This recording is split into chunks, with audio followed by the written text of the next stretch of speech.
Hello everyone and welcome back to Pokemon Illustrated.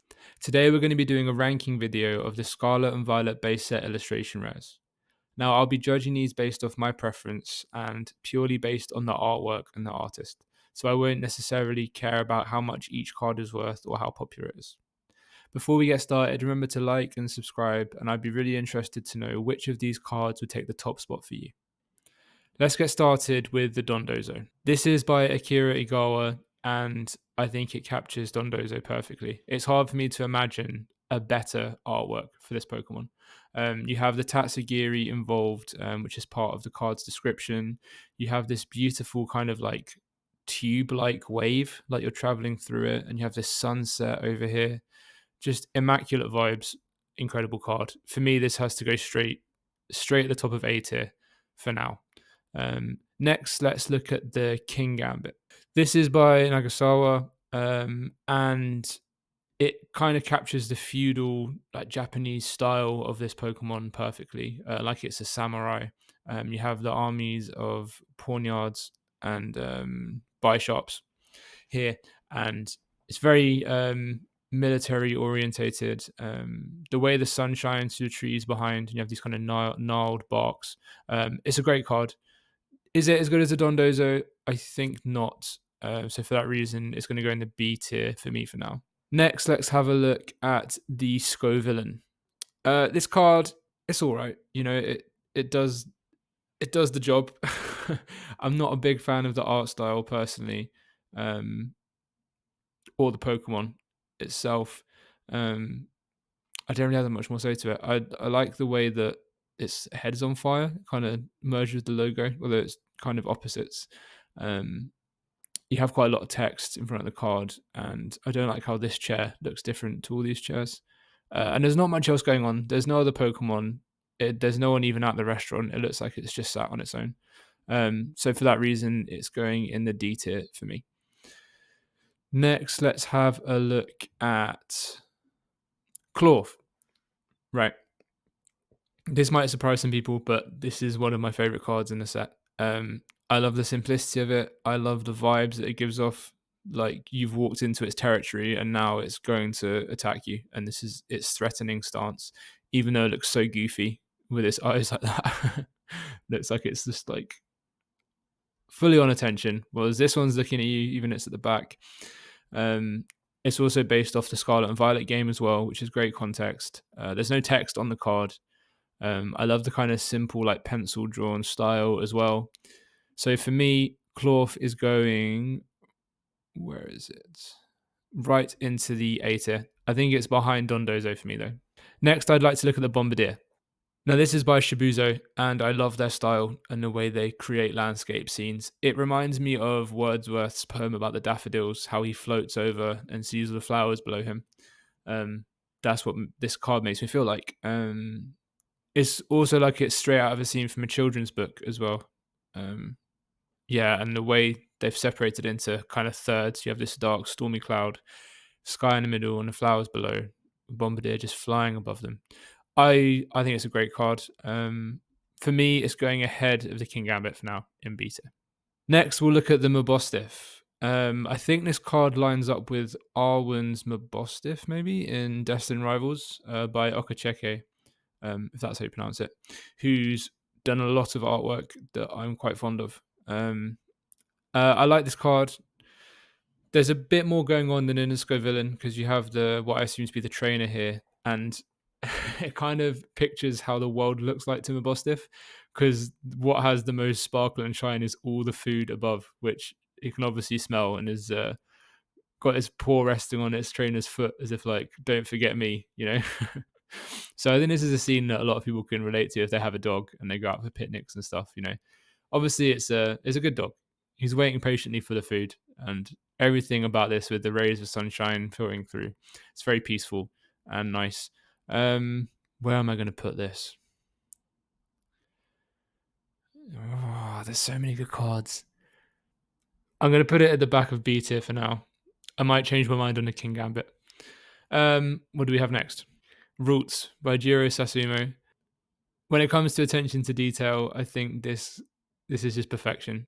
I know because of the storyline that they're moving into a new home, and you have the roots is even featured in the paintings behind them. So it looks like maybe that's them getting married over there. The boxes, it reminds me of Pokemon Emerald with the moving van, and Roots is from that generation. So I love also the color scheme and how the green and the white of Roots is reflected in the sleeves of its owner as well. Yeah, just and the wallpaper as well. Just Sasuma's done absolutely incredibly with this. For me, has to go into S tier. Next, we have the Starly by Masaki. I have this card in person, and the way the berries in the tree just really shine, they really really glow. It's just a very peaceful card. I like the colors. It reminds me of like walking through a city street in Greece or something, you know, with the coast there, the blue sky and the white stones. I think it's a lovely little realistic village scene. So where's it going to go? Where's Starly going to go? I think it's better than the King Gambit. Is it A tier? Is it better than Bombardier? No, I think I'm happy with it there in B tier for now. What's next? The Armor Rouge. Um, in my other video on Scarlet and Violet base, I talked a lot about this card and how much I like it, and all of those factors still remain.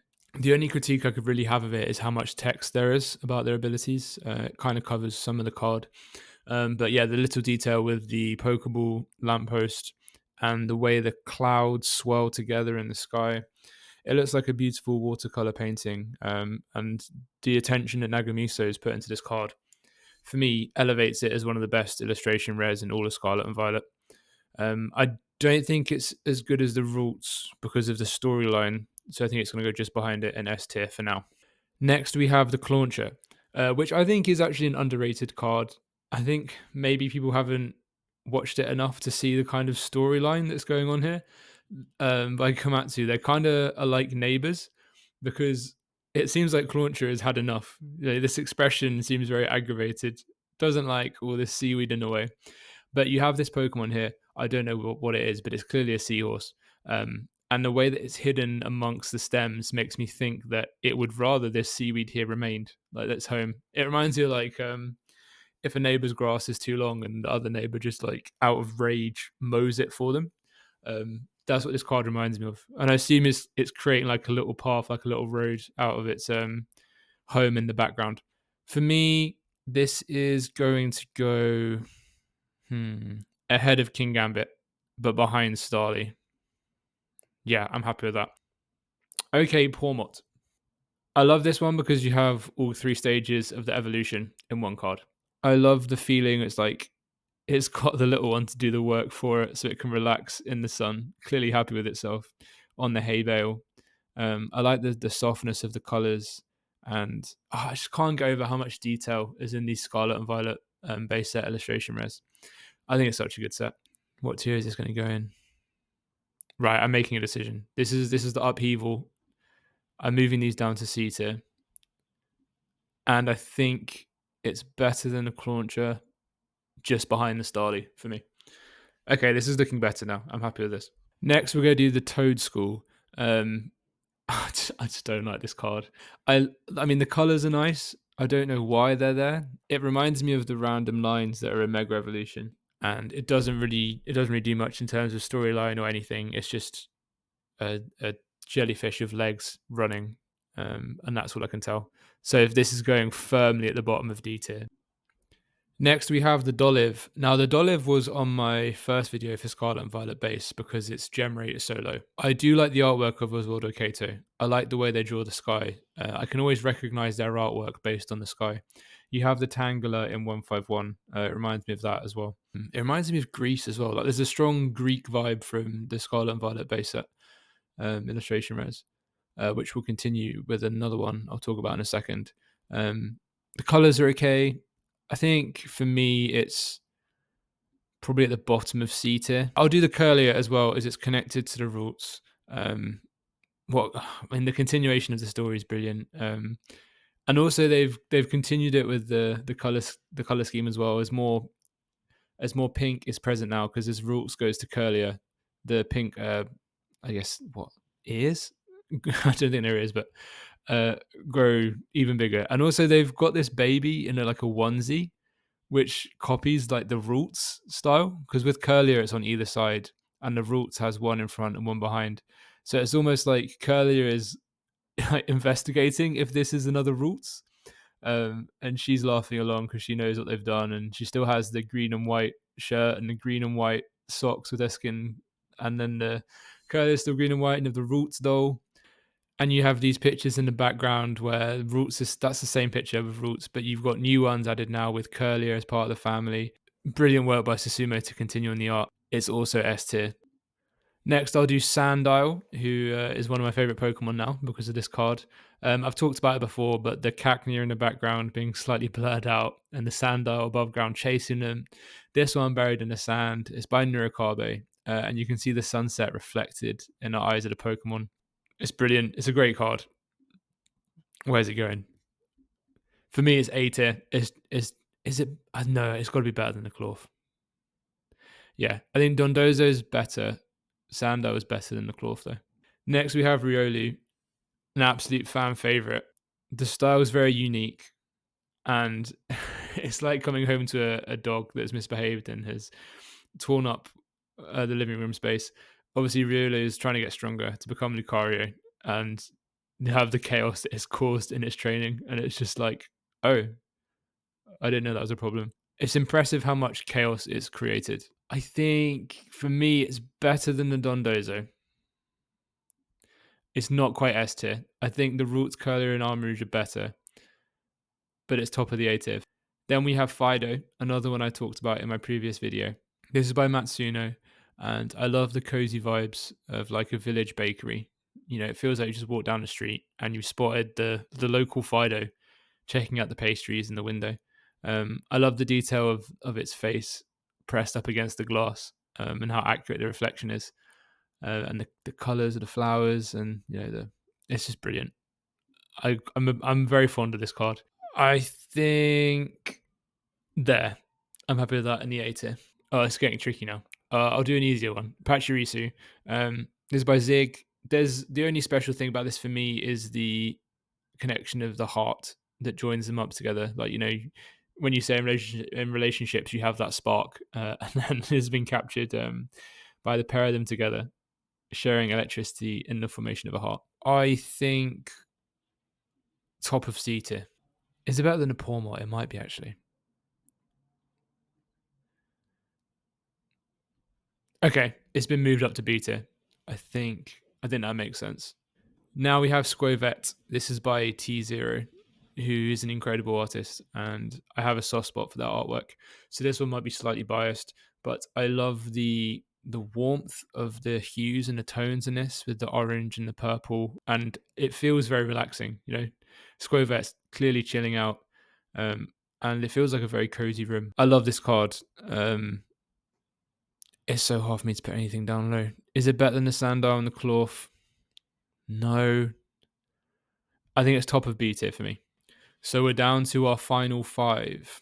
I will start with the Slowpoke, which is, like I was saying, with the Greek theme. This is just like, it reminds me of Santorini with the white buildings and the pure blue sky and the cobblestones again.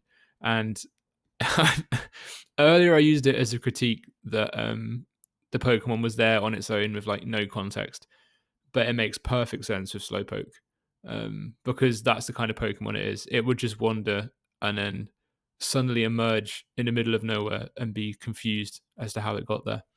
You have the added bonus that there's not much text around, so you're purely getting the artwork, really. It gives me like nostalgic vibes from like Sky Ridge as well. Like, I could imagine this artwork being from 2002, 2003. But we get the beautiful full art illustration rare. For that reason, it's actually going in the S tier for me. It's better than the Armourouge, I think. Tarantula. Now, this is by Miki Tanaka, she's become one of my favorite artists, and I've started a collection of her artwork. So I'm going to try and not let that bias lead me too much to favor this card. I think it's incredible, though. I think it's very simplistic. Minimalist, I think I used was the term in my first video. But it's connected to the Spidops, so it gets bonus points for the connection. I love the way the sky is drawn like this, and how the clouds, kind of like impressionism as well, and like merge together with the blue of the sky, and the leaves are falling. The thing for me, right? If this card said Scyther instead of Tarantula, it would be a much more popular card. I love Scyther peeking down from above. However, I'm heavily biased towards it. I think most people put it in B tier, but I'm going to put it just behind the Dondozo in A tier. Now we have the Wiglet by Yu Aribi. Um, I love that artwork. This is brilliant. The colors, the sunlight shining through. You have the Pokemon cameos. You have the Love Disc, the other Wiglet, a Shelder, that Seahorse Pokemon again. I wonder if it's connected to the Clauncher somehow. You have Psyduck taking a nice little swim. And then you have the Slowpoke as well, just relaxing on the beach as well. There's a world where the Slowpoke, the Clauncher, the Wiglet, they're all connected together. I just love this artwork so much, and the way that it kind of mimics the way the water moves with the wave in this. It's going to the top of A tier. So the last two, we'll do the Grievard. Now this is by Soso. Once again, such a great artist. Within this card, you have so many little like things to notice. So you have the Gengar mat, you have the Ghastly, the Shuppet, the Pokeball, the Ditto, the portrait of Grievard that its owner has hung on the wall behind as well. You have these kind of like magic books, a Drifblim. I think it's Drifblim. Did I say Bennett already? There's Bennett. Just the mat as well, the colors. It feels like Grievard has assembled its own kind of like ritualistic circle, and it's got its own little audience of Pokemon to be involved in the spell. What a card. Where's it going? Is it better? I think it's better than a Dondozo. Is it? It could be an S tier card, you know. How does it look there? I think it looks good. I think I'm happy with that, to be honest. Finally, we have the Drowsy by Tomokazu Kamiya. I talked about this in my Kamiya artwork review. I love the way the light shines in this little lamppost, and it kind of isolates Drowsy from the rest of the people here, as if he's kind of like transporting them somewhere, or he's viewing them through a different like perspective. Absolutely love this card. I think it's brilliant, and people recognize its value as well in terms of art. I think for me, it's the third best card in the set, behind the Roots and the Curlier. Okay, these are my final rankings. Let me know down below what you think, and if I've committed any crimes against your favorite Pokemon. Do let me know. Thanks for watching Pokemon Illustrated, and hope to see you next time.